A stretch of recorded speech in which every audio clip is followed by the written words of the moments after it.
Magandang araw! Welcome sa Damdaming Makabayan. Pag-usapan natin itong galawang politika sa Senado. Hindi pa pinal at hindi pa tinatalakay sa plenaryo, ngunit ang draft Blue Ribbon Report ay napaikot na sa media at political circles. May mga mamamahayag na nakakita at nakatanggap nito. Kahit wala pang formal na aksyon mula sa Senado, isang tanong na hindi maiiwasang umabot sa pamumuno.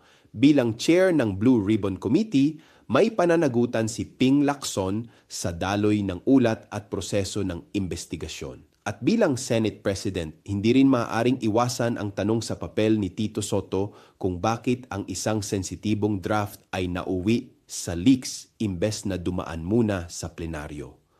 Kung ang layunin ay hustisya, bakit leaks ang naging daan at hindi ang malinaw na proseso?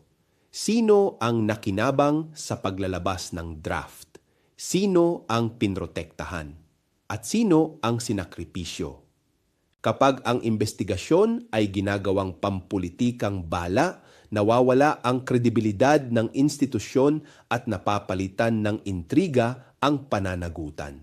Sa dulo, ang tiwala ng mamamayan ang nasisira at ang pondo ng bayan ang patuloy na nawawala. Taumbayan pa rin ang lugi. Ako si Bishop Tonyo, obispong migrante sa Europa.